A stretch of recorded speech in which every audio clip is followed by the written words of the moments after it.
Bonsoir tout le monde et bienvenue dans ce nouvel épisode de Podcast La Cour avec un intervenant que ça l'a bien aimé la dernière fois, vu le nombre de questions que l'a été posées dans le chat. Ah oui, franchement, c'était la première fois, elle a fait pas de bonnes questions comme ça dans le chat, très bonne interactivité. Et il a accepté de revenir ce soir pour faire un petit peu le débriefing de la saison 2020-2021, c'était la saison cyclonique. Donc, il a le plaisir d'accueillir pas que mon collègue, mais aussi un bon dallon, Axou. Bonsoir David, bonsoir ceux qui suivent nous ce soir. Merci pour l'invitation David, hein, c'est avec plaisir évidemment. Et Ben, pas puis de oui, on souci. parle de cette saison cyclonique, cette saison depuis 2021, qui fut particulière. On va dire ça comme Et ça. elle est pas encore fini, nous va dire. Salut Ludo. Ouais, les pas encore finis. Bon après, la possibilité d'avoir un cyclone ou une tempête dans la zone, là au 9 mai, elle est très faible quand même, hein. Il faut remonter assez loin pour retrouver des tempêtes et des cyclones dans notre zone mi-mai, mais je crois que l'un des derniers, c'est au début des années 2000, une tempête qui s'appelait Manu, enfin une tempête ou un cyclone de mémoire. Manu. Euh, Elle se reconnaîtra. Elle se reconnaîtra. Mais voilà. Après, si tant est qu'il devait y avoir encore des tempêtes ou des cyclones dans la zone, la menace pour la Réunion et Maurice, elle est hyper faible, quoi. Je crois historiquement, 2 siècles et demi, la Réunion et Maurice n'a jamais été touchée par un cyclone ou une tempête après début mai, grosso modo. D'accord. Justement, il fait bien qu'on parle de ça parce que quand on regarde généralement le déroulement de la saison cyclonique pour la Réunion, Madagascar, c'est du 15 novembre au 30 avril, sauf que Maurice et Seychelles, ils mettent la fin de la saison au 15 mai. Pourquoi vouloir faire autrement que les Réunionnais et les Malgaches? Non, ben en fait, déjà ces dates-là, faut partir du principe que c'est juste des dates, je dire administratives et arbitraires. Donc chaque pays fait ça un peu à sa manière. Nous, entre le 15 novembre et le 30 avril, grosso modo, si on prend l'histoire de la Réunion, enfin l'histoire des cyclones à la Réunion, c'est entre le 15 novembre et le 30 avril que la Réunion est concernée directement par ces phénomènes.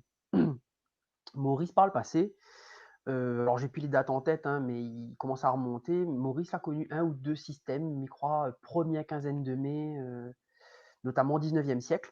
Donc, il pense que dans l'administrative, le gouvernement mauricien a dû considérer ça.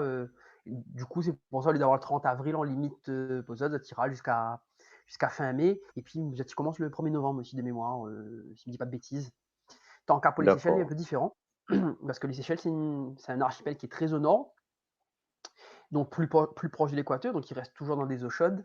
Donc eux, grosso modo, dans une saison cyclonique, s'ils doivent être touchés, c'est souvent les premiers, parce que c'est la zone où se forment d'abord les premiers systèmes, et peut-être les derniers, parce que c'est là où il y a encore les eaux chaudes résiduelles. Mais bon, des d'accord, tempêtes sur les îles principales des Seychelles, c'est très rare. C'est plutôt les îles excentrées, Farquhar, enfin, tous ceux qui sont plutôt les îles extérieures. Mais voilà.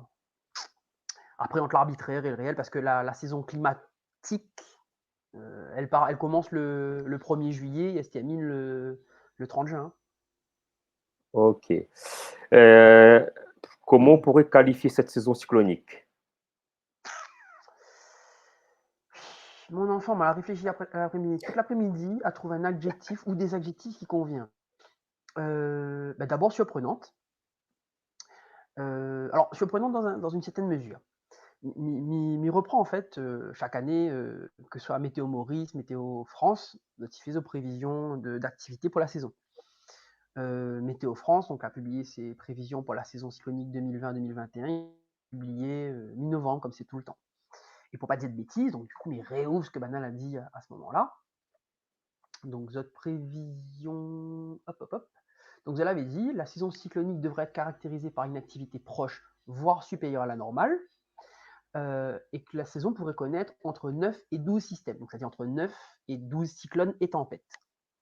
Quand aujourd'hui nous fait un bilan brut et que nous regardons en fait combien de tempêtes, cyclones évoluent dans la zone, il y en a Alicia, Bongoyo, Chalan, Danilo, Héloïse, Joshua, Faraji, Gambé, Marianne, Habana, Iman et Jobo. Donc ça fait 1, 2, 3, 4, 5, 6, 7, 8, 9, 10, 11, 12. Ils avaient dit 9 à 12. Pour le Ça coup, la va. prévision était bonne. En termes Pour une de. fois. Eh, Eh ben, eh ben pour une non. fois, c'est pour plaisanter, hein, mais bon. Non, non, non, mais il est intéressant qu'on fait la remarque parce que Nathan Moon fait la remarque. C'est que souvent le Moon fait l'amalgame. Alors, mais ça fait à moi l'avocat du diable. Le Moon Non, fait mais il n'est pas l'amalgame. grave, il est très utile. Le Moon fait l'amalgame entre les prévisions quotidiennes que Météo France y fait et la prévision saisonnière pour les cyclones. C'est deux choses différentes. La prévision pour les cyclones, c'est de prévoir la survenue de phénomènes de grande taille, parce que le cyclone, c'est quand même quelque chose d'important, c'est plusieurs milliers de kilomètres carrés, dans un bassin qui est grand, qui est l'océan Indien. Ça, c'est facile, parce qu'on prévoit des gros phénomènes.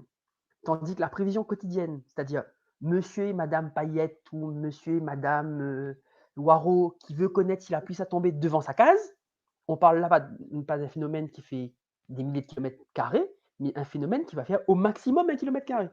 Donc la prévision, plus on descend en finesse, plus elle est compliquée. Donc, autant Météo France peut commettre des erreurs sur la prévision quotidienne, comme tout le monde, pas que Météo France d'ailleurs, comme toutes les agences météo officielles, la prévision cyclonique est plus facile, entre guillemets.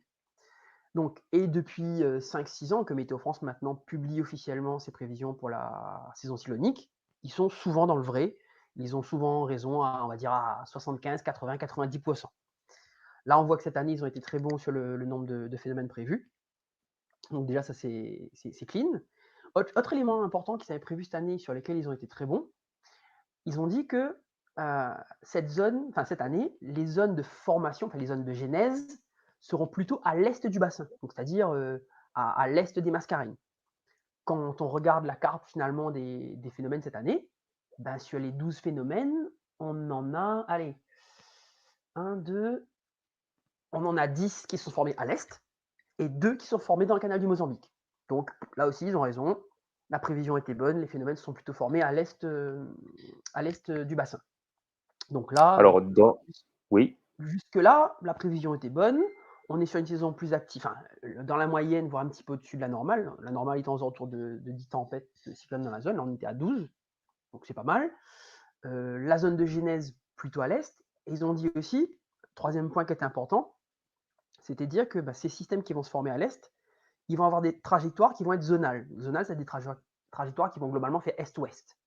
Donc des trajectoires de phénomènes qui vont se former à l'est, qui vont traverser le bassin et venir affecter directement ou indirectement Maurice, Réunion, Madagascar et potentiellement la côte africaine.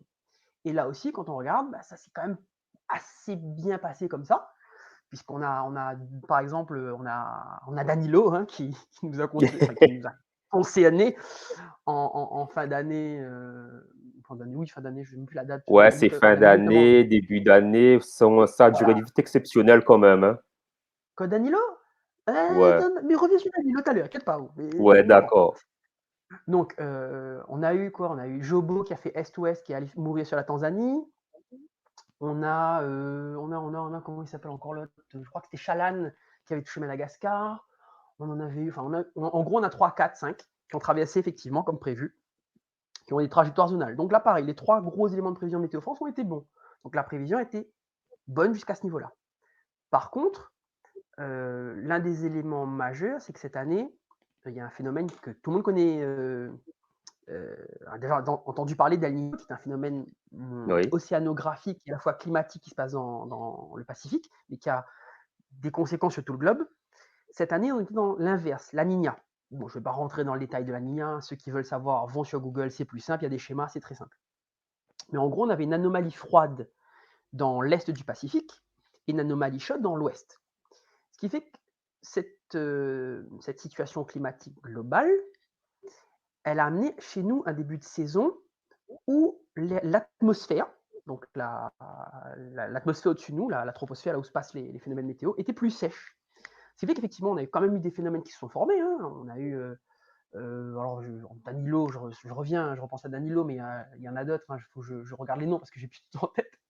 Évidemment, on a eu Alicia, on a eu Bongoyo, on a eu Chalan, on a eu Danilo.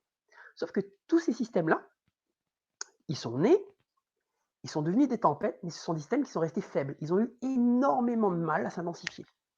Oui, Tout simplement parce effectivement, il que, descend pas au-dessus de 980 ou 970 même. Il descend pas voilà, au-dessous de ça. on est resté globalement dans des tempêtes modérées. Parce que ces systèmes-là, alors souvent on dit ouais, une tempête ou un cyclone pour s'intensifier, il doit avoir de l'eau chaude dessous. Alors oui, c'est une chose, mais pas que.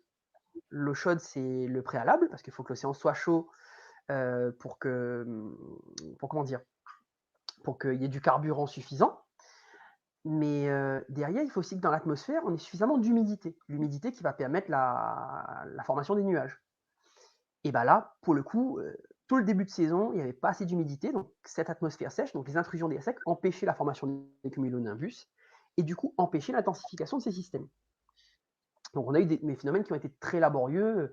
Je crois qu'il a fallu attendre, alors si je ne dis pas de bêtises, il a fallu attendre Héloïse ou Faradji pour commencer à voir des choses qui commencent à toucher le cyclone, quoi. Donc il a Alors, fallu quand Nena a même des attendre. questions dans le chat, hein, mais il ne connaît pas si vous voit. Enfin, si vous Si, voit si, si, de je toute vois. façon. Nena a des questions valeuses pour le coup de plus tard, comme par exemple pour les orages. Ça nous va revenir plus tard, vu que Ah, mais ça toujours. Ah la oui, mais les concerne orages, à on y nous revient, pas oui. mal ces derniers temps. Alors, une question de Ludo. Est-ce que la tempête Iman la sauve la saison? Alors, ça dépend qu'est-ce qu'on entend par sauver la saison. Alors, justement, pour revenir à tout à l'heure, c'est que la première partie de saison, comme l'atmosphère était sèche, on avait finalement assez peu de pluie à La Réunion. On avait même assez peu, voire pas assez, clairement. Donc, parce on parle souvent de saison cyclonique, mais c'est surtout la saison des pluies, en fait. Et le problème, c'est que on n'a pas eu assez de pluie. On a eu quelques orages isolés, hein. On en a eu sur le Tampon, on a eu sur Saint-Pierre, mais ces orages isolés, c'est des orages qui duraient 45 minutes, 1 heure, qui donnaient un peu d'eau, mais pas le volume suffisant que peut, par exemple, nous apporter une tempête ou un cyclone qui passe à proximité. Donc ça, du coup, on a accumulé des gros déficits sur janvier, février et mars. Après, il y a eu Iman, effectivement. Iman, qui était un système un peu à part, qui s'est formé dans le canal du Mozambique, qui a traversé Madagascar, qui s'est réintensifié, qui a transité au sud-ouest de la Réunion. Iman, on se souviendra tous, quasiment tous, en tout cas ceux du sud, de l'ouest et une partie du nord. C'est une nuit d'orage, une grosse nuit d'orage, où ça a quand même bien tapé. Alors, j'ai plus le nombre d'impacts relevés par Météo France, mais il y en a eu quand même un bon paquet. Il y a eu un bel épisode pluvieux, mais malgré cet épisode pluvieux, il était trop court et ça n'a pas été suffisant. Clairement, si on regarde le bilan d'Iman et qu'on compare à la normale, on aurait dû avoir bien plus. Aujourd'hui, si on doit faire un bilan, parce que là, on peut dire, hein, la saison des pluies est terminée, ce qui est en train de sauver le bilan, c'est justement toute la phase d'orage qu'on a eu entre la fin mars et tout le mois d'avril. Où là, les orages réguliers, qui pour le coup, eux, n'étaient pas associés à une tempête ou à un cyclone, mais plutôt à des alizés humides, alizés instables, eux sont venus compenser le manque de pluie sur le sud, sur le sud-est, sur l'est, par accumulation et par récurrence, et même sur le nord en partie. Et c'est eux finalement qui viennent sauver la saison. Là, j'ai pas encore regardé grosso modo le rapport à la normale de la saison des pluies. On peut, mais à la louche, hein, on peut considérer que l'Est, le Sud-Est et une partie du Sud, on ne doit pas être trop loin. Enfin, l'Est et le Sud-Est, c'est sûr, ils sont au-dessus de la normale. L'épisode d'avril a sauvé les meubles. Le Sud, ça doit être un peu mitigé, ça doit être un peu entre les deux. Sachant qu'avant cet épisode-là, la zone la plus sèche de l'île à la normale, c'était la zone étant salée, Saint-Louis-Saint-Pierre. D'accord. Moi, tu vois pas ça comme Euh, ça, tu vois tout le temps l'Ouest étant ben, très sec de non, base, et non, mais oui, mais c'est ça, c'est qu'en fait, on a tous des des préjugés a contre. priori en tête, ouais, des préjugés, des a priori en tête. Et c'est le rapport à la normale. Les cieux que il tombe plus de pluie en théorie à Saint-Pierre dans une année normale qu'à Saint-Gilles. Sauf Ouais, que cette année, il y a un moment, à Saint-Gilles, il y avait plus de pluie qu'à Saint-Pierre. Tu vois, dans l'esprit. ouais. Donc en fait, pour revenir à tout ça, le mois d'avril a un peu sauvé les meubles sur le sud, un peu sur l'ouest, un peu sur le nord. Bon, on va considérer que l'est et le sud-est, c'est bon. Le reste de l'île, on doit être pas trop loin de la normale, ou un petit peu en dessous. Mais le problème, c'est que tout est tombé sur une période. Et donc, le principe de la pluie utile, celle qui va s'infiltrer totalement, il n'est pas trop là, quoi. Mais il faudra voir D'accord. avec les bulletins de ressources en eau de l'Office de l'eau, enfin de l'Observatoire de l'eau. Mais je voudrais revenir sur l'épisode de Faraji. Alors, le Ah oui. système-là a été formé assez loin, plus Mmh. de 2500 kilomètres de l'île. Mmh. Une durée de vie, ouais, on va dire assez longue, 12 jours. Ouais, à peu près, ouais. Ouais, ouais, On ouais. 11 jours, ouais. 11 jours, on va dire en hectopascal est arrivé à 925, un truc comme ça. Ouais, 925. Euh, alors, c'était quoi ses forces et ses faiblesses, mais surtout en faiblesse qu'il n'a pas pu toucher la Réunion, quoi. Parce qu'il est quand même Bah, arrivé au stade de cyclone tropical très intense, ou ouais. peut-être juste intense, Non, non, très comme intense, là, très l'a dit intense. Ludo, cyclone tropical très intense, comme l'a dit Ludo. Et qu'est-ce que l'a fait que ben, il a carrément dégonflé, voilà quoi. Parce qu'il Bah, n'avait plus de carburant en mer. honnêtement, j'ai plus en tête, moi, le scénario de fin de vie de Faradji. Bon, j'ai la trajectoire en tête. Donc, déjà, Faradji, c'est un système qui est exceptionnel, dans le sens où c'est devenu un cyclone tropical très intense. Donc, le stade supérieur, le stade ultime de l'intensité de l'échelle d'intensité dans notre bassin. Donc, ça en fait un système très puissant. Il a eu une trajectoire un peu atypique, hein. D'ailleurs, contrairement aux autres, il a fait une trajectoire sud, puis il est allé vers l'est, il est revenu, et pour mourir à l'est de Rodrigue, assez loin de Rodrigue. De mémoire, lui, je crois qu'il est arrivé vers 20 degrés sud, c'est plutôt le cisaillement et le manque de carburant qui a achevé le système. Mais c'était un système intéressant à suivre, parce il s'est intensifié. C'était l'un de ceux qui s'est le plus, enfin, c'est celui qui s'est le plus intensifié. Ça s'est passé très loin, donc personne d'affecté défavorablement. Bah, un cyclone de passionnés, quoi, un cyclone à suivre de loin pour le fun. Un D'accord. cyclone pour Et les en infos 974 ou d'autres médias. ouais, petit coucou à Radio Pigeon. Euh, donc, en termes d'hectopascal, est-ce que par rapport aux autres années, il a eu des cyclones que les descendus plus bas en termes d'hectopascal que Farage? Parce que là, il a été à 925, mais est-ce que les Nassiétel est passé au-dessous des 900? Alors, un truc important, c'est que cette notion d'hectopascal, elle ne veut pas dire grand-chose. D'accord, Dans le sens où, effectivement, là, l'esprit de tout le monde, l'intensité du cyclone, elle est mesurée par sa pression atmosphérique au centre. Alors déjà, dans notre zone, et dans quasiment toutes les zones du monde, on n'est pas capable d'aller mesurer la pression atmosphérique au sein d'un cyclone.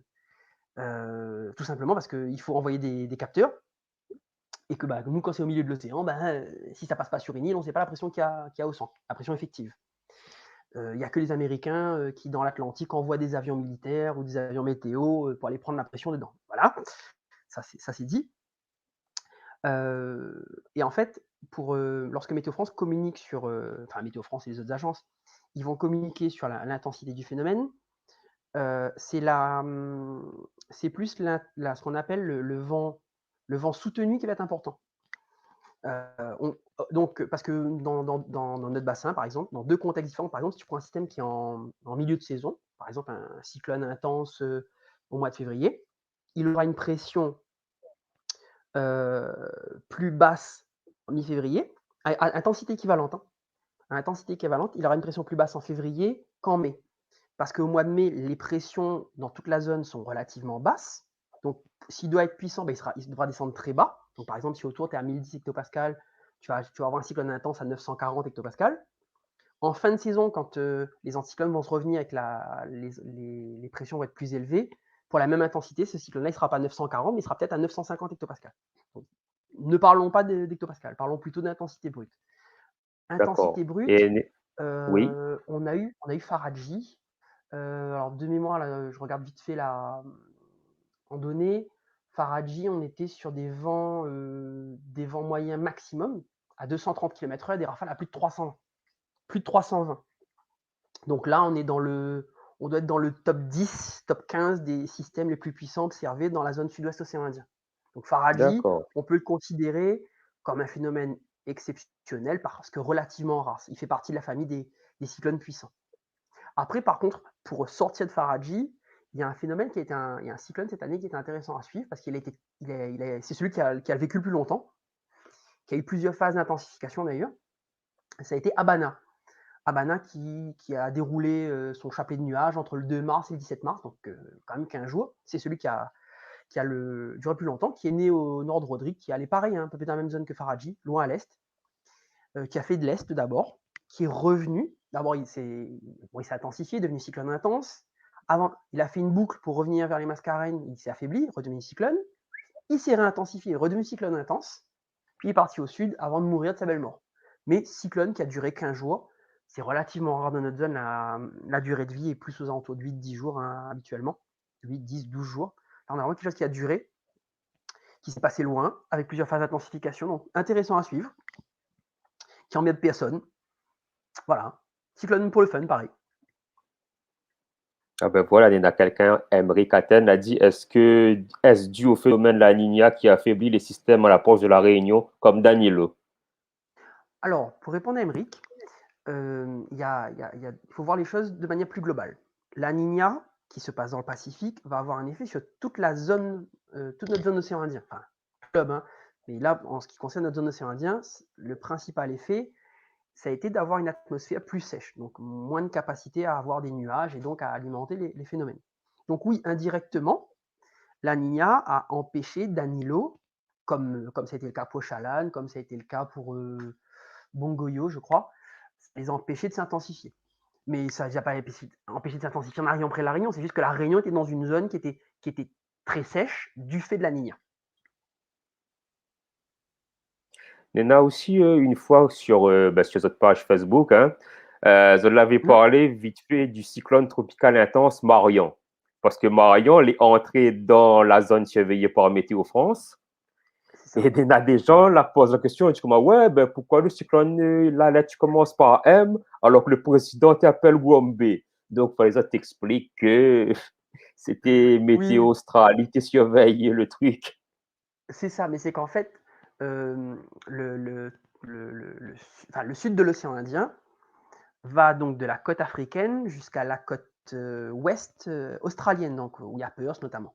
Donc c'est une seule zone géographique, sauf que du point de vue des responsabilités de surveillance des cyclones, c'est divisé en trois. Il y a la zone qui va de la côte africaine jusqu'à 90 degrés est, qui est sous la responsabilité de Météo France. La zone qui est à partir de 90 degrés est jusqu'à l'Australie, qui est sous la responsabilité du centre de prévision des cyclones de Perth, en Australie. Et une toute petite zone au nord qui est sous la responsabilité du centre météo indonésien, Jakarta. Donc on va pas parler de la zone indonésienne. Pour parler de Marianne. Marianne, en fait, c'est un système, enfin Marian. C'est un système qui s'est formé au nord-ouest de l'Australie, qui a fait une trajectoire ouest, qui a été baptisé par les services météo australiens Marian. Donc c'était fin février, début mars. Donc le système a fait sa trajectoire et arrivé à la limite administrative des 90 degrés est, elle est passée sous la zone de responsabilité de Météo France. Par le passé, lorsqu'un phénomène changeait de zone de responsabilité, on lui redonnait un nouveau nom. Depuis 3-4 ans, l'Organisation mondiale de la météo a dit non, attendez, c'est pas la peine de changer de nom alors que c'est le même système. Donc quand un système vient de la zone australienne et rentre dans notre zone, il conserve le nom là-bas. Donc c'est pour ça que nous, du coup, d'un coup, tu avais Gambé, tu te retrouves avec Marianne, donc la lettre M, puis après Marianne, tu te retrouves derrière, je crois que c'était, je Joshua, dis pas hein. de Joshua, ouais, je Non, crois. non, c'était Abana plutôt, Abana. Abana, pardon, Abana, oui. Donc voilà, c'est ce genre de choses-là, ça s'explique comme ça, c'est juste administratif. Après, il faut se dire aussi la même chose, même si c'est plus rare, c'est quand un système est baptisé chez nous, il va dans la zone australienne, mais il garde le nom qu'il a eu chez nous. Et est-ce que Marion n'aurait eu l'occasion de venir, de faire un pont par quelques kilomètres avant antenne à nous? Je pense pas, mais bon, on peut toujours se En poser fait, ce genre de questions, hein. il faut s'imaginer que la limite administrative des 90 degrés S, là, que Marion a franchi très brillant, parce qu'en fait, Marion est rentré dans notre zone pour ressortir tout de suite. Donc, il a franchi 90 degrés S pour retourner dans sa zone. Les Peut-être le 90 cyclone était degrés, intelligent, hein, peut-être aussi, hein. il y Peut-être a il a gueule de une boule, je sais mémoire, pas. hein. Non, mais il faut se dire que la limite des 90 degrés Est, elle est loin de chez nous. On est à quoi? On est à presque 4000 5000, km de la Réunion. 4000, 4000 alors, ok. 4000 km de la Réunion. Mais dans le passé, il pense notamment à la saison, alors s'il ne me dit pas de bêtises, ça devait être la saison 2001, au début des années 2000. On avait plusieurs systèmes qui sont nés dans la zone australienne, qui ont traversé tout l'océan Indien. Je pense notamment, il y a eu Eline, il y a eu UDA. C'est des systèmes qui sont nés en zone australienne, qui ont fait donc 4500 km, qui ont traversé, qui sont venus apporter des pluies à Maurice, la Réunion, qui sont entrés sur Madagascar, qui ont causé des dégâts à Madagascar, qui sont ressortis dans le canal du Mozambique, notamment Eline, qui s'est reformé dans le canal du Mozambique pour aller totocher la ville de Beira au Mozambique. Donc ce cyclone-là, il a une durée de vie de plus de 15 jours, presque 3 semaines. Il a commencé sa vie entre l'Indonésie et l'Australie, il l'a fini sur le désert du Namib en Afrique. C'est un truc exceptionnel. Ça, on ne voit pas ça tous les ans, mais ça arrive. Donc là, ça fait longtemps qu'on n'en a pas vu un qui fait des grandes trajectoires zonales comme ça. Mais Eline Et et est-ce, Uda, ça parle à tous les passionnés, ça. et est-ce que tu constitues un record mondial pour, Mais elle sera bien emmerdée pour répondre à où, en fait. Non, je sais pas. Je sais pas. ouais, Sur une traversée, non, je pense pas, parce que quand tu regardes les records autour des cyclones, ça ressort pas. Après, on est sur un bassin qui nous paraît grand, mais quand tu vas comparer par exemple au Pacifique Nord-Ouest, ou même le bassin Atlantique, il faut s'imaginer que tu as des cyclones qui naissent près de la côte africaine, qui oui, à traversent toute côté la du Caraïbe, Sénégal. Mhm. voilà, qui traverse toute l'arc des Caraïbes, qui traverse machin, Haïti et compagnie, qui va se taper les États-Unis, qui ressort et qui finit en tempête extratropicale près de l'Europe. Oui. Donc, tu vois, donc voilà, si on commence à parler de records sur notre bassin, on n'est pas sorti. D'ailleurs, c'est pas pour rien qu'on utilise le hashtag bassin la taille. Ah, c'était pour ça alors. Ouais, mais tu es venu justement la question pourquoi ce hashtag? Ah, ce hashtag, en fait, c'est un déconnage. C'est dans notre petite communauté de passionnés, hein, au-delà d'Actu Météo, hein, on est une vingtaine, une trentaine à disputailler en off. Et en fait, on est passionné, donc on aime voir des phénomènes dynamiques, des phénomènes intéressants. Sauf qu'il faut bien reconnaître que ces dernières années, on est plutôt abonné à des Danilo, des Iman, des Calvinia, pas très sexy. Et du coup, quand on regarde les bassins comme l'Atlantique Nord ou le Pacifique Ouest, on se dit, punaise, eux, ils ont quand même des jolies bestioles. Nous, on n'a pas des choses super intéressantes, du point de vue météo, s'entend. Donc du coup, on a commencé à déconner en disant putain, mais nous, c'est pas des cyclones, des tempêtes qu'on a, c'est des tailles quoi. Et du coup, en déconnant, c'est devenu bassin cyclonique la taille, donc bassin la taille, donc hashtag bassin la taille. Et on le D'accord. ressort à qui veut bien l'entendre dans ce délire-là, sachant que c'est vraiment du second degré, c'est un délire entre nous quoi. Est-ce qu'en termes d'intensité, la saison est dans la moyenne ou vraiment au-dessous de la moyenne? Parce qu'il y a plus de tempêtes qui ont été formées, plus de cyclones tropicales, intenses, voire même très intenses. C'était quoi la moyenne ces dernières années en type de puissance, entre guillemets? Alors, je ne saurais pas te dire, je t'avoue, je me suis pas penché sur le sujet, surtout que ouais, allez, grosso modo, habituellement, on est plus quand on a 10 systèmes baptisés. On a, grosso modo, sur 10 systèmes baptisés, donc 10 tempêtes, on a en général 4-5 cyclones. Donc on a un ratio de 60-40, si tu veux. Cette année, j'ai pas regardé, mais je crois qu'on est à peu près dans ces eaux-là. Peut-être même un petit peu. Ouais, parce que tu dois avoir. Allez, en cyclone, on a dû avoir Abana, on a dû avoir Faradji, on a dû avoir Marianne. Pim, pim, pim, pim, pim, pim, pim. Iman? Non, Non, ah non, Iman, non. Iman, c'était pas un cyclone, c'était une tempête. Alors je vérifie pour pas te dire de bêtises. Héloïse, Eloïse, c'est un cyclone? oui, et Alicia. Et Alicia. Ouais, bon, allez, pareil, on est dans du 60-40. Après, cette année, il y a aussi un élément, c'est la durée de vie des systèmes qui était relativement faible, hein, mis à part Habana. Donc, par contre, pour mixer tout ça et pour mettre les choses, on va dire, sur un niveau d'égalité, il y a un indice qui existe, qui a été créé par les scientifiques, qui s'appelle l'ACE, qui est l'énergie cyclonique accumulée. Donc c'est un indice qui va mixer la durée de vie des cyclones à différentes entités et qui permet d'avoir on va dire un topo global qui va mixer à la fois le nombre de cyclones, enfin le nombre de cyclones tempêtes, leur durée de vie et leur intensité maximum. Donc ça permet d'avoir un indice à la fin. Et Météo France avait fait à mi-parcours un petit bilan en disant que nous, on est sur une énergie cyclonique accumulée, un indice qui est en moyenne, on est aux alentours de 60, 70. Quand on passe au-dessus de 70, on est une activité cyclonique supérieure à la normale. alors ils ont fait le bilan à Joshua, donc il en manque encore, il manquait Faradji, Gambé, Marianne. À ce moment-là, on était arrivé à 30. Je pense qu'avec Habana et compagnie, aujourd'hui, on doit être à peu près à la normale. Donc si on prend cet indice d'énergie cyclonique accumulée, on doit être sur une saison normale. Sauf que il y a Habana qui vient sauver les meubles parce qu'elle dure longtemps. Elle a une grosse durée de vie, elle maintient une intensité importante pendant une longue période. Donc c'est elle qui vient tirer vers le haut un indice qui était pas terrible à la base, quoi.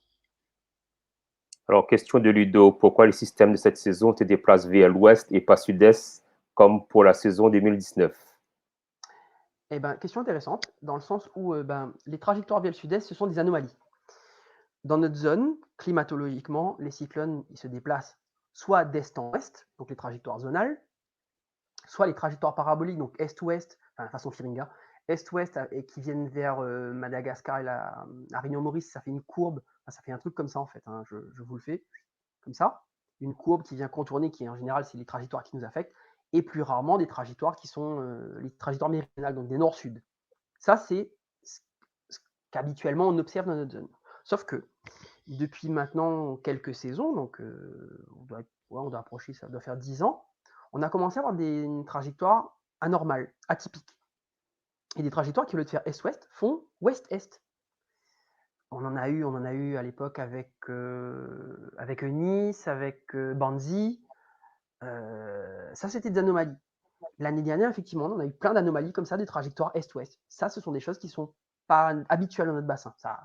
Il y a des explications qui commencent à sortir de l'approche scientifique.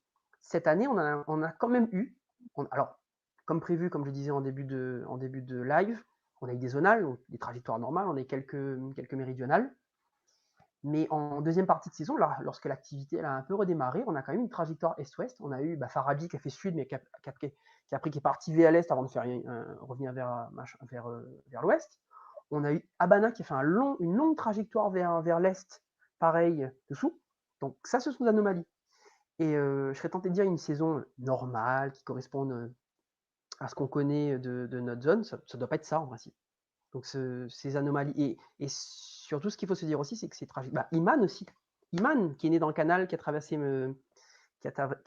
Madagascar pour nous affecter. Ce pas des trajectoires normales. Et dans l'absolu, pour terminer sur ce point-là, si des trajectoires, enfin dans le cas, un scénario science-fiction, hein, si demain, pour je ne sais quelle raison météorologique ou climatique, les trajectoires devaient venir à s'inverser et qu'on ait des tendances plutôt de trajectoire ouest-est, ce sera un mauvais signe pour nous, parce que ça voudrait dire que la Réunion et Maurice seraient certainement moins affectés par les tempêtes et les cyclones, et que si on est moins affecté, on aura moins de pluie. Et qui dit moins de pluie, dit plus de sécheresse et plus de problématiques liées à l'eau. Météo regarde une carte cyclonique cet après-midi et voit que l'Afrique, surtout l'Afrique du Sud, le Mozambique, pardon, et bien évidemment même Madagascar, est très affecté pendant cette saison cyclonique. Hein. Ouais, mais cette année, alors, Madagascar, ils ont eu deux systèmes. L'avantage, c'est que les deux systèmes qui ont affecté Madagascar, alors je crois que c'était Chalan et Bongoyo, si je dis pas de bêtises. Bon, Chalan, je suis sûr. Eux, ils ont affecté Madagascar, mais c'était plutôt bénéfique parce que c'était des systèmes qui sont venus apporter. Non, c'était pas Bongoyo, j'ai dit une bêtise. Alicia, peut-être. C'était des systèmes qui étaient assez faibles, comme c'est pas Alicia non plus. Héloïse. Donc c'est des systèmes qui étaient assez faibles, donc qui ont eu un rôle plutôt bénéfique sur Madagascar. Ils sont venus apporter des pluies d'été, donc des pluies utiles, qui sont sans causer de dégâts majeurs. Bon, effectivement, il y a des inondations, il y a certainement eu des victimes, mais ça, malheureusement, c'est plus inhérent à la situation structurelle de Madagascar. Mais c'est venu leur apporter des pluies alors qu'ils avaient connu un hiver très sec. Et on avait tous vu avec notamment l'opération Kéré pour le sud de Madagascar, ils avaient besoin de pluie. Donc Madagascar a besoin de pluie. Donc c'était bénéfique pour eux. Après, effectivement, on a quand même Héloïse et Chalan qui ont fini sur le Mozambique. Aux alentours de Beira, une ville qui avait pris cher l'année dernière avec alors j'ai plus le nom en tête, ils avaient pris un gros cycle l'année dernière. Donc, c'est de la faute à pas de chance. Malheureusement, ils font deux années de suite où ils se prennent des cyclones. C'est des pays pauvres, donc des pays vulnérables et qui forcément ça va faire du mal. On peut même rajouter dans la liste d'ailleurs, pour le Mozambique, il y a eu Gambé qui s'est formé sur le canal, qui est rentré sur le Mozambique, qui a apporté des pluies, bénéfiques certes, mais qui a certainement causé quelques dégâts, qui est ressorti et qui ensuite a fait son petit bonhomme de chemin et s'est évacué. Donc oui, très affecté, mais dans l'absolu, ça avait été pire l'année dernière où ils avaient pris quand même deux cyclones intenses où les dégâts avaient été bien plus importants. Là, on peut encore relativiser en disant ils ont eu trois systèmes et apportant pareil plutôt des pluies utiles plutôt que de la destruction liée au vent. Mais voit que Jobo l'a carrément touché la Tanzanie. La Tanzanie n'est pas coutumier de recevoir des cyclones. C'est une première mondiale ou bien elle a Non, eu des précédents rares par le passé? alors on a discuté un peu de ça. Il semble que la Tanzanie avait déjà connu par le passé, alors j'ai plus la date en tête, mais ça remonte à plusieurs décennies. Ils avaient connu une tempête il y a assez longtemps. Donc c'est rare parce qu'ils sont très, très au nord, donc très proche de l'équateur. Donc c'est pas une zone où les systèmes évoluent habituellement. Ils se forment plutôt par là-bas et encore après la Tanzanie c'est rare. L'année dernière, ils avaient été l'extrême sud-est de la Tanzanie avait été affecté par Kenneth, qui avait touché et les Comores et le Mozambique et en partie la Tanzanie. Là pour Jobo c'est particulier parce que Jobo il s'est intensifié. Son pic d'intensité c'était plutôt au nord de Madagascar là, quand il a touché les îles extérieures des Seychelles. Et finalement, c'est le tourbillon résiduel qui a fini sur la Tanzanie. Donc, ils ont pas connu une tempête. Hein. Ils ont connu un système en fin de vie, comme nous, on a connu Danilo. Danilo. Ah là là, sacré Danilo. Ah, Là, il te rappelle à moi. Danilo c'est un film. Hein. Ouais, parce Danilo, c'est un que film. Danilo, allez, l'année vient de commencer. Vendredi, ils mettent à une alerte vigilance cyclonique déjà. On est en Hein? En pré-alerte zone, pré-alerte, s'il te plaît. pré-alerte, Pré-alerte zone. pré-alerte zone. Ouais. Après, est-ce que Danilo les parti qu'à l'alerte orange, lui? Je ne me souviens plus du tout. Si, Alors, je ne sais plus, je te dis ça. Je sais plus en fait. Je sais plus tellement. On s'est tellement moqué de ce système que je sais même plus si on a eu une alerte orange. Non, Danilo, ce qui a été fantastique, c'est que on s'est retrouvé en fait dans l'excès inverse de ce que les gens reprochaient en 2018. En 2018, beaucoup de gens, on va dire la majorité, ont reproché à la préfecture de ne pas avoir mis une alerte rouge pour Biagita et ne pas avoir une alerte rouge pour Fakir. Ce qui avait fait dire en fin de saison au préfet et au ministre, bah oui, bah, il faut qu'on revoie le système d'alerte cyclonique, parce qu'on ne peut pas rester sur un système d'alerte cyclonique qui ne prend pas en compte la pluie pour l'alerte rouge et patati et patata. Donc jusque-là, très bien, on nous a sorti le nouveau système d'alerte cyclonique. Le nouveau système d'alerte cyclonique, on peut désormais être en alerte orange ou rouge sur le simple facteur pluie, ce qui n'était pas le cas auparavant. Donc très bien. Sauf que pour les personnes qui s'y connaissent un peu, c'est un défaut inverse. C'est-à-dire que demain, on pourrait se retrouver en alerte rouge pendant 3, 4, 5 jours parce qu'il pleut beaucoup en lien avec une tempête. Genre, il prend un exemple gros exprès. Hein. Donc, tu étais pas né, je n'étais pas né, il y avait Hyacinthe, le célèbre Hyacinthe, janvier 1980. 3 semaines de pluie. Aujourd'hui, on aurait un système comme Hyacinthe, et ben on ferait 3 semaines d'alerte rouge.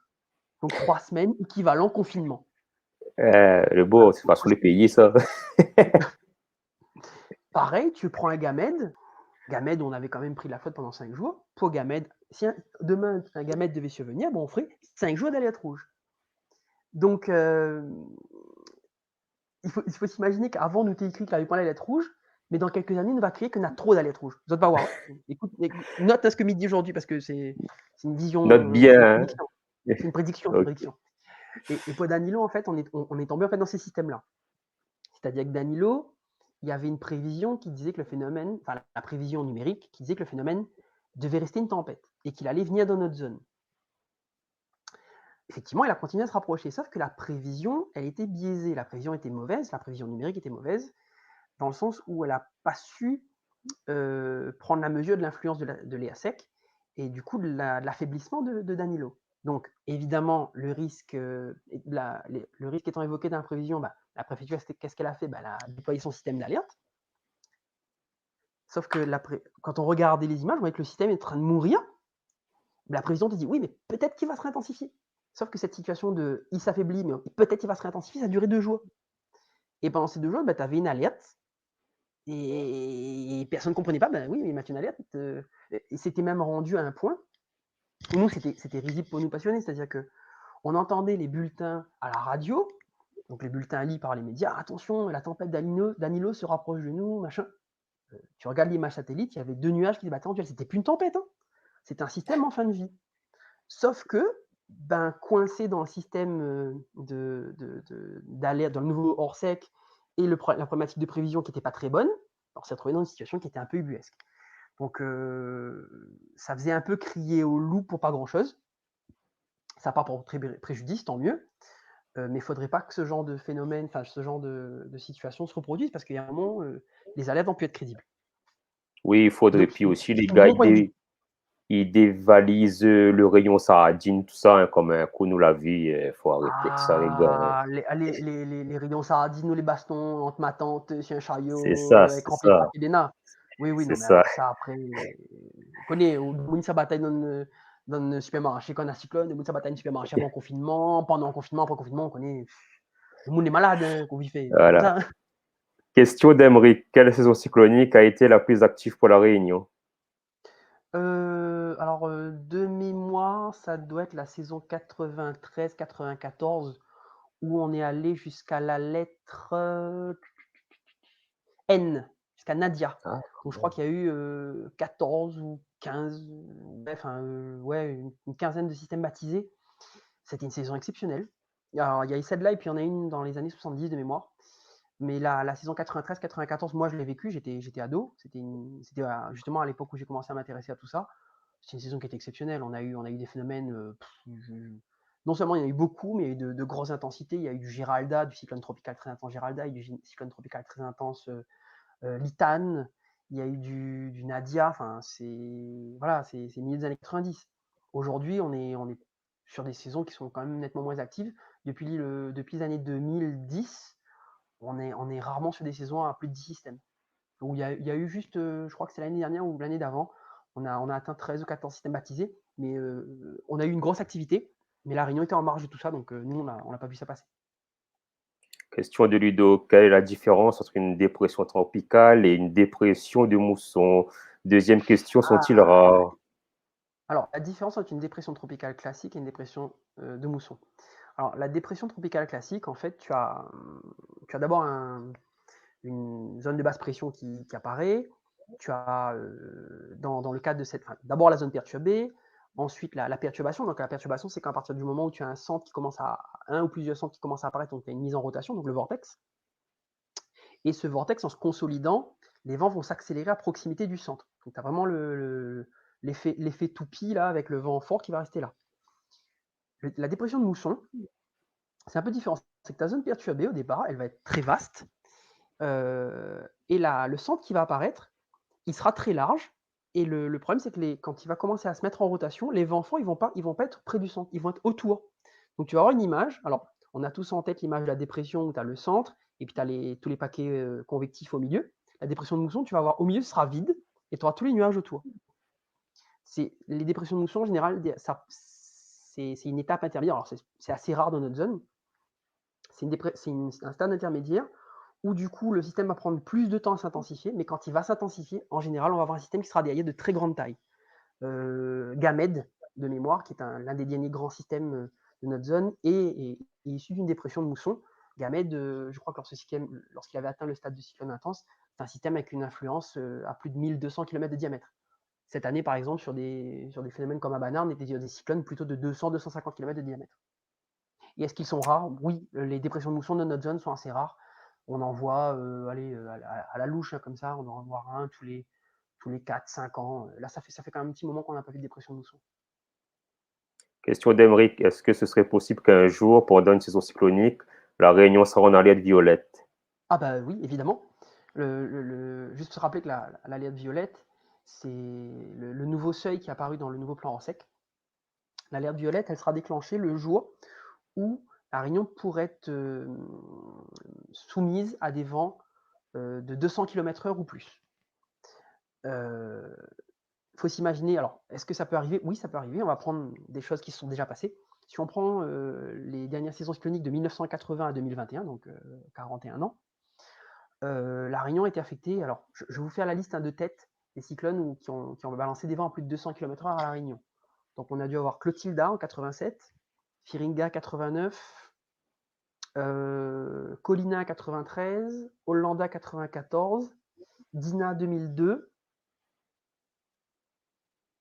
et je crois que c'est tout. Donc ce qui veut dire que ces 5 cyclones que je viens de citer, on aurait eu le système d'alerte qu'on a aujourd'hui, on aurait été en alerte violette. Et d'ailleurs, quand on reprend la liste que je viens de faire, on se rend compte que finalement, La Réunion n'a pas connu des vents en plus de 200 km/h ou plus depuis 2002, Dina. Ça fait 19 ans. Donc ça fait très longtemps que La Réunion n'a pas connu un cyclone majeur, réellement. Fakia, ça a soufflé, oui. Béjiza, ça a soufflé, oui. Gamed, ça a soufflé un peu, mais c'est surtout la flotte. Mais de vrais cyclones, de cyclones puissants, non, ça fait longtemps qu'on n'a pas connu, ça fait 19 ans. Bon, maintenant, nous passera à la deuxième partie que tout le monde y attend, vu Les orages, les événements de ces derniers jours là. Déjà, est-ce que vous pouvez expliquer à nous, pour le mois d'avril, pourquoi il y a eu si peu d'ensoleillement? Parce que des fois, le matin à 8 heures, tu fais une nuit noire. À 4 heures, quand tout le monde sort du travail, tu fais une nuit noire. On dirait que tu es déjà en couvre-feu avant même l'heure du couvre-feu. c'est ça. Ouais, alors en fait, il y a le mois d'avril et ça a même commencé un petit peu avant, ça a commencé vers fin mars. Tu as une configuration atmosphérique qui s'est mise en place. Alors, comme je disais tout à l'heure, en début de saison, il manquait d'humidité dans l'atmosphère. En fin de saison, on a eu beaucoup d'humidité dans l'atmosphère, ce qui fait que, avant même que surviennent les orages, on a eu en altitude une configuration qui fait qu'on a eu des nuages qu'on appelle des nuages de moyenne altitude et de haute altitude. Ce qui faisait, ça donnait des cirrus ou des stratos. Donc ça faisait cette espèce de tapis de nuages là, où il pleuvait pas forcément, des fois des farines juste, mais qui fait qu'on avait, comme on dit dans le langage aéronautique, un ciel overcast. C'est-à-dire que tu avais un ciel qui était nuageux sur une grande zone, hein, ça couvrait La Réunion, ça couvrait Maurice, c'était des nuages d'altitude qui remontaient jusqu'au nord-est de Madagascar. Donc sur plusieurs milliers de kilomètres, tu avais un panache de nuages d'altitude comme ça qui est resté, pendant tout le mois à cause de l'humidité de l'atmosphère, à cause du courant de jet qui passe en altitude. Et au milieu de ces nappes de nuages qui ont fait qu'on a eu très peu d'ensoleillement, on a eu en basse couche de l'alizé qui est arrivé perturbé sur de l'eau qui était très chaude, parce que finalement, il n'y a pas eu de cyclone ou de tempête qui est venu pomper l'eau chaude dans notre zone.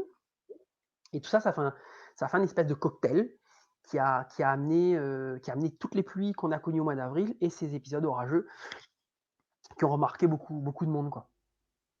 Question de Ludo, pourquoi autant d'orages ces derniers jours dans la région du volcan? Alors, je repars du coup de mon explication précédente. C'est que tu avais un carburant, donc, qui était l'océan, qui était très chaud, qui n'avait pas eu l'occasion de se refroidir en début de saison par l'absence de tempête. Derrière, tu as l'Alizé, donc le vent qui est amené par les anticyclones, qui lui est arrivé sur l'eau chaude. On avait une masse d'air qui était humide. Donc, tu avais déjà une grande partie on va dire des ingrédients pour ton cocktail. Là-dedans, tu as la poudre, il te manque juste l'étincelle. Et il se trouve que La Réunion, du fait de son relief, lorsque le vent arrive, en fait, il faut s'imaginer imaginez-vous être sur la route des laves. D'un côté, vous avez la mer, donc vers l'est, et de l'autre côté, vous avez le piton de la Fournaise. Donc, tu as un mur de 20-30 km de large, 2800 mètres de haut. Et là-dessus, tu as le vent qui arrive et qui vient buter. Il faut s'imaginer, tu prends ta main, tu souffles dessus, c'est le même principe. C'est ce qu'on appelle le forçage orographique. Ce qui fait que quand le vent il arrive, il est chargé en humidité, il vient buter sur la montagne, il subit un forçage parce que du coup, le vent veut essayer de passer au-dessus du relief. Donc en passant au-dessus du relief, il subit un forçage et du coup, ça le fait libérer son humidité. Et à partir de ce moment-là, ce qui veut dire que l'humidité qu'il transporte va être libérée de manière assez violente sur la zone où il subit le forçage, donc tout autour du relief de la fournaise.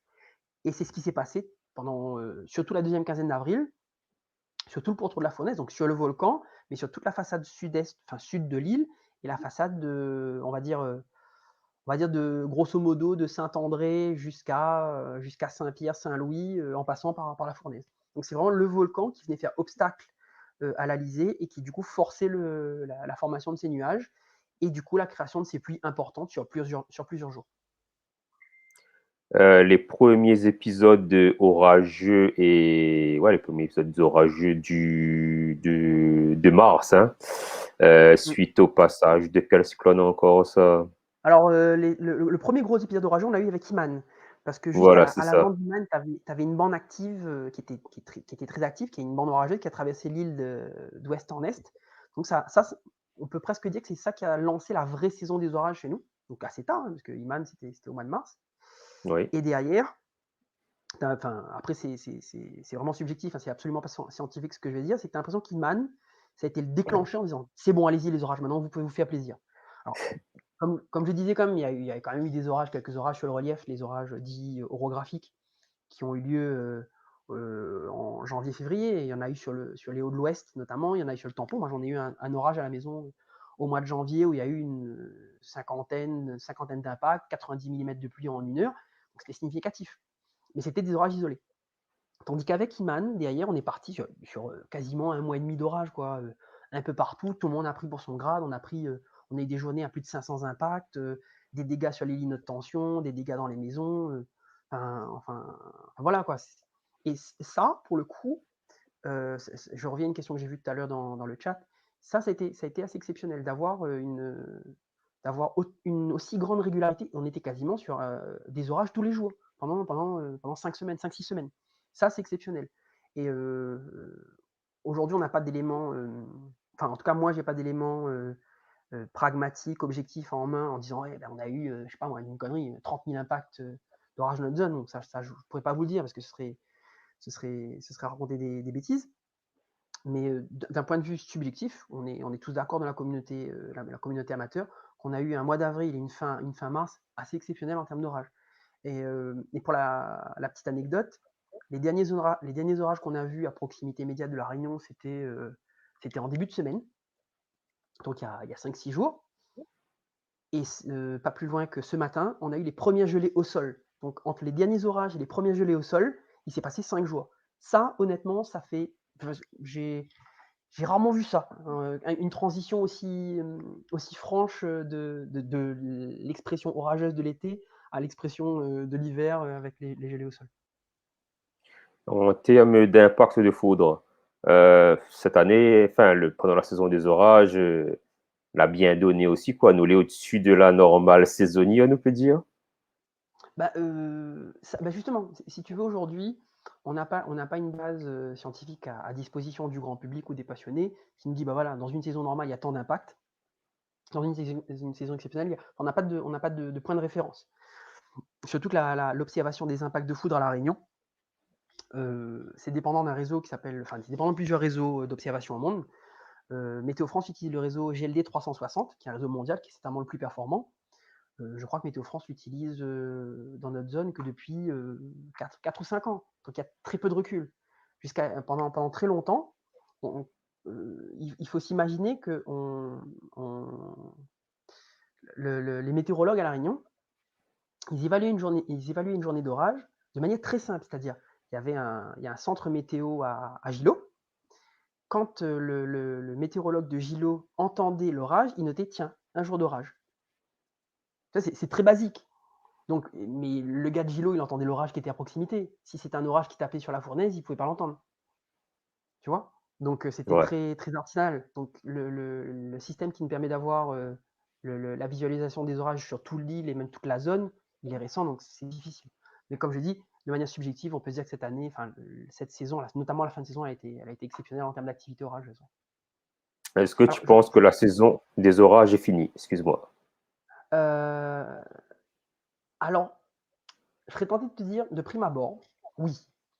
Dans le sens où quand on regarde les paramètres météo, les paramètres des prévisions à 8-10 jours, on est dans une configuration type hiver, donc configuration de situation anticyclonique, avec de l'air sec, ce qu'on appelle une inversion thermique, donc une couche qui va empêcher les nuages de monter au-dessus d'une certaine altitude, aux alentours de 2000-2200 mètres, donc qui va empêcher la formation de cumulonimbus. Donc il y a quand même une forte probabilité pour qu'on n'ait plus trop d'orage sur l'île. Maintenant, Restez prudent, l'océan reste chaud. Si l'océan, en tout cas, lui est encore favorable aux orages potentiels. C'est vraiment la configuration atmosphérique qui va être limitant là. Mais après, faut considérer que tous les ans, en général, entre mai et octobre, on ne voit quasiment pas d'orage. Il y a eu une année, c'était il y a 3 ans, je crois, on avait eu de manière très exceptionnelle des orages en août. C'est vraiment très rare. Mais là, je pense qu'on peut considérer que la saison est terminée, peut-être à un ou deux phénomènes lointains près. Par contre, je me permets, je vois une question Oui, enfin, pas, c'est pas une question, c'est une remarque de Emric qui nous dit que le 12 janvier aussi, il y a eu l'orage violent avec Danilo. Oui, c'est exactement ce dont je pensais tout à l'heure quand je parlais des orages sur le sud de Emric. C'est qu'il y a eu à l'arrière de Danilo, lorsque l'alerte était levée, on s'est retrouvé en début d'après-midi à avoir des orages assez violents qui ont démarré sur la zone tampon Saint-Pierre-Saint-Louis, où ça a quand même bien tapé. Ça s'était arrêté, les orages étaient redéveloppés vers la zone ouest, les Hauts-de-Ouest. Donc une après-midi très orageuse sur la zone sous le vent. Mais à part cet épisode-là au milieu de la saison, on n'a pas eu grand-chose.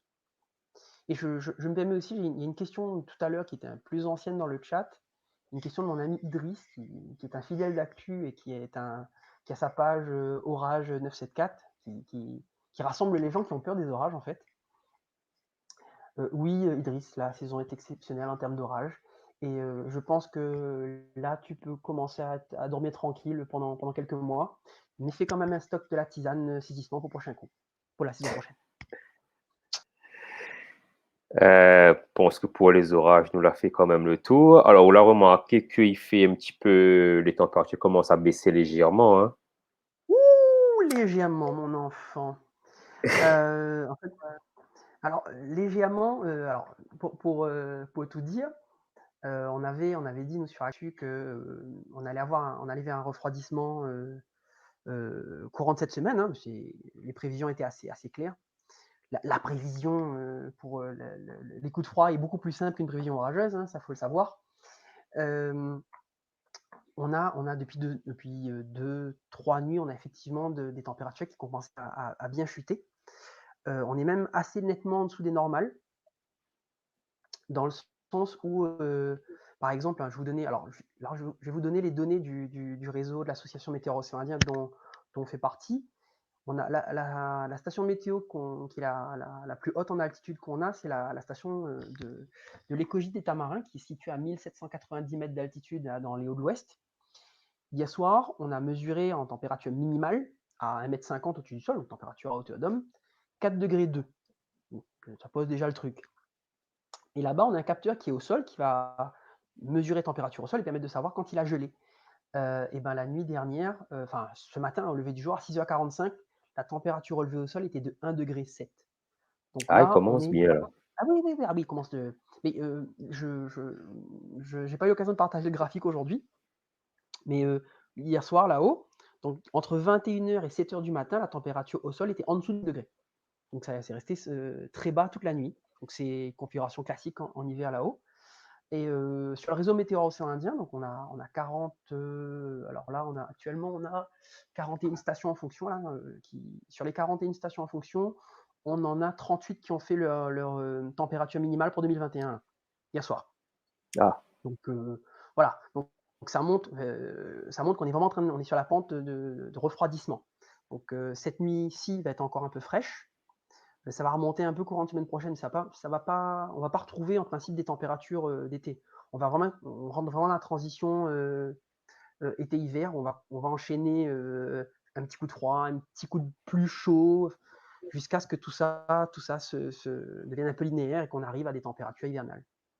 Et pour répondre à la question, la saison hivernale s'annonce comment? Alors, pour avoir regardé un peu les modèles saisonniers, on irait sur une saison, enfin, on irait sur un hiver du point de vue pluviométrique, dans la normale, voire un petit peu plus sec que la normale. Et pour les températures, on sera un petit peu plus chaud que la normale. Maintenant, dit comme ça ne parle pas des masses. Ces 6-7 dernières années, l'hiver le plus froid qu'on a eu, c'était l'hiver de l'année dernière, c'était l'hiver 2020. On l'avait bien senti, d'ailleurs, les dernières gelées, c'était début décembre. Moi-même, au tampon, à Trois-Mâts, au mois de juillet, au plus froid, on a eu du 10 degrés 7. Hein. Donc c'était quand même pas mal. Et ça faisait bien 5-6 ans, enfin, un petit peu plus même, qu'on n'avait pas eu un hiver aussi froid. Cette année, si les prévisions numériques sont bonnes, on aura un hiver qui ne sera pas aussi froid que l'année dernière. Donc on aura un hiver qui sera relativement agréable. Maintenant, ça reste des prévisions, que ce soit sur les températures ou sur la pluie. On va pas signer chèque en blanc, quoi. Les prévisions, c'est ce qu'elles valent. Les prévisions saisonnières ont été mauvaises cette année sur sur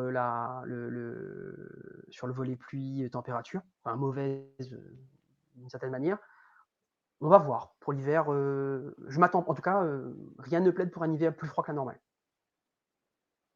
Donc, la plupart, et puis je peux poser la question suivante, est-ce qu'il va neiger? Parce que ça, c'est Oh une là là. question à chaque hiver que tout le monde me pose aux autres.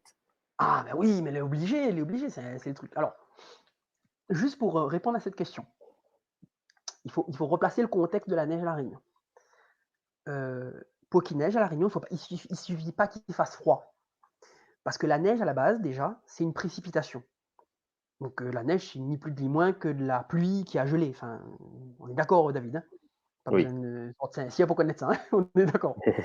Euh, mais pour avoir de la pluie, il faut des nuages. Il faut des nuages qui soient capables de produire de la pluie. Donc il faut des nuages épais. Sauf qu'en hiver à La Réunion, et dans la zone dans laquelle on est, la zone Réunion-Maurice, c'est qu'on a un phénomène classique de l'hiver, c'est le phénomène d'inversion thermique. Et d'ailleurs, le trailer que tu es connais bien. Oui, oui, oui. C'est-à-dire que, bah, où il est dans les bas, l'après-midi, bah, en hiver, genre au mois d'août, mois de juillet, on va avoir une couche nuageuse. On va dire, ah mon Dieu, mais dans les hauts, il fait moche. Et en fait, on monte la plaine des CAF. On traverse vers 19e, 21e, 22e, et arrive 23e, on sort de la couche nuageuse. Il est au-dessus, en l'air, le soleil pète. Il fait plus chaud plaine des CAF que tampon. C'est un phénomène qui est classique en hiver, qui empêche les nuages de se développer. Donc ces nuages-là, ils ne peuvent pas produire de la pluie. Donc il peut faire 0 degré. Si le nuage ne produit pas de la pluie, tu n'auras pas de neige. Donc déjà, ça c'est la base. Donc la prévision de neige, il faut qu'on ait du coup des nuages actifs très importants, donc des nuages qui montent plus haut que le sommet du Piton des Neiges, donc des nuages qui vont monter à 4000 mètres d'altitude au moins, qu'au niveau du Piton des Neiges, au moins on ait du 0 degré dans la masse d'air, pour pouvoir espérer de la neige. Sauf que généralement, ce créneau de neige, ce créneau de nuages, plus la température 0 degré et compagnie, c'est quelques heures, sauf en 2003 où c'était exceptionnel, ça a duré 2 jours, hein, mais c'est quelques heures, et parfois, bah, ce qui tombe, bah, c'est pas de la neige, c'est de la glace, et puis la pale qu'on arrive au sol, elle finit de fondre, quoi, il devient de l'eau. L'année dernière, alors je ne sais plus si c'était au mois de juillet ou au mois d'août, il y a un moment, d'ailleurs Météo France en avait parlé, nous on avait parlé aussi dans nos prévisions, il y a eu un tout petit créneau, mais c'était ténu parce que les nuages ils vont jusqu'à 3005, 3006, on s'est dit ça va pas être assez épais.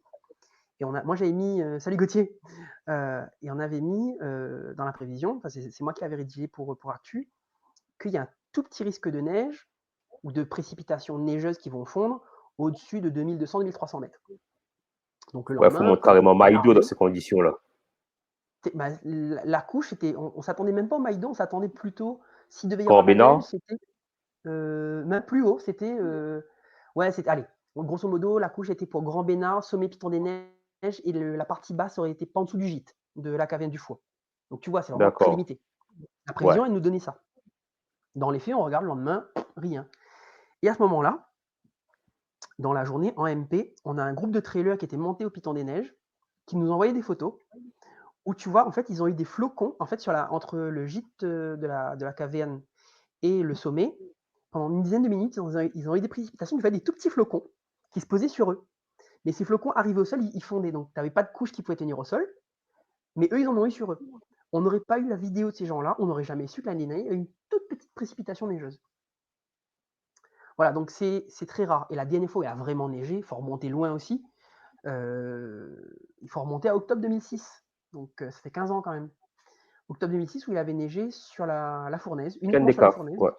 Ah, la Non, pas plein fournaise, de c'est CAF. Pas plein plein de des CAF, CAF, c'était oui, que oui, la sur la fournaise. fournaise, effectivement. Et à ce moment-là, la fournaise était en éruption au sommet. Le Dolomieu n'était pas encore effondré. D'ailleurs, il y a une photo d'époque qui est géniale où tu vois la fournaise en éruption, couverte de la neige, avec un petit bonhomme de neige par des gars qui étaient sur l'éruption. La photo, elle est géniale. D'ailleurs, c'est un camarade qui a fait la photo, Laurent et François. Et, c'est la dernière fois où il a vraiment neigé. Après, on a tous en tête l'épisode de début août 2003. Et là, c'est un épisode exceptionnel. Enfin, a priori, depuis que l'île est colonisée, donc depuis le XVIIe siècle, on n'avait jamais vu un épisode qui dure aussi longtemps, avec 10 cm de neige au volcan, de la neige qui tient 3-4 jours sur les sommets. Enfin, c'est exceptionnel. Ça, n'espère pas revoir ça de mon vivant. On ne sait jamais. Mais voilà. Donc, on espère voir de la neige cette année. Petit bémol quand même. Le passionné a envie de voir de la neige, évidemment. Maintenant, avec un peu de bon sens, quand je vois, alors je sors du cadre météo, quand je vois ce que ça peut donner au volcan pour une simple éruption entre les embouteillages, les déchets, les comportements, je me dis aujourd'hui, il doit neiger, il neige au volcan, mais ça va être l'enfer. Allez pas, parce que demain, ça bataille. Ça va être dégueulasse illicite, ça va être horrible, ça va gâcher tout le plaisir. On a eu un cas récemment avec les cascades au Tremblay où ça a été la hype totale, tout le monde est parti au point où les gens faisaient n'importe quoi et les gendarmes ont dû intervenir pour sortir des gens qui étaient isolés. Donc voilà, ce genre de comportement un peu inconsidéré viendrait potentiellement gâcher le plaisir de la neige. C'était mon coup de gueule. Voilà, un bordel sans nom, comme dirait Bidis. Et c'est un bordel sans nom, malheureusement. Déjà en 2003, pour ceux qui y étaient, mais qui ne connaissent pas cet rappel, c'était 10 km d'embouteillage pour arriver Pen des Caves. Enfin, on n'était même plus arrivé Pen des Caves parce que la route forestière était bloquée en 2003. Donc aujourd'hui, avec une population qui est encore plus importante et avec plus de véhicules et compagnie, à mon avis, laisse tomber, quoi. La 4 voies sera bouchée depuis Saint-Pierre. Ah bah oui, bah mon tapis va arriver plus vite. Hein. Remarque, pour le trail, c'est un bon entraînement. Hein.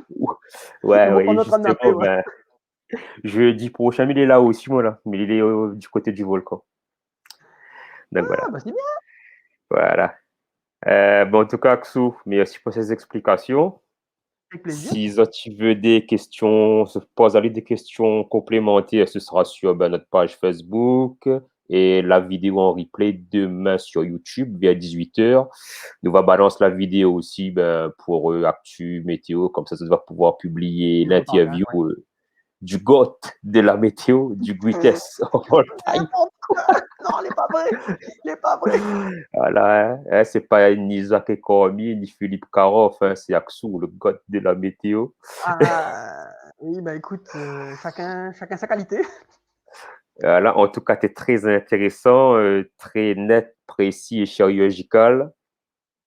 Ce que je peux dire, c'est abonne à la page d'Actu Météo parce qu'à chaque fois que y a un cyclone dans la zone pour éviter les autres batailles, comme Détroit, il fait grâce à Radio Pigeon, il vaudrait mieux voir non, hein. Et ensuite, voilà, hein. De notre côté, abonnez-vous à nos pages sur les réseaux sociaux, Facebook, Instagram, Twitter, YouTube, laissez un pouce bleu, un commentaire pour l'algorithme, un j'aime, abonnez-vous, partage la vidéo. Et en espérant que la pandémie finisse, continuez les gestes barrières, à mettre le masque, tout ça, tout ça. Et de notre côté, nous retrouvons jeudi pour parler du film Mortal Kombat. Voilà. Ah, punaise, ouais, faut pas m'y louper pour qu'on regarde le film en plus. M'a Voilà, regardé avant t'inquiète d'écouter. pas. Voilà. Donc voilà, nous retrouvons. Bonne soirée à autres. Prends soin des autres et encore merci Axou. Au revoir. Merci Azat. À ton écoque.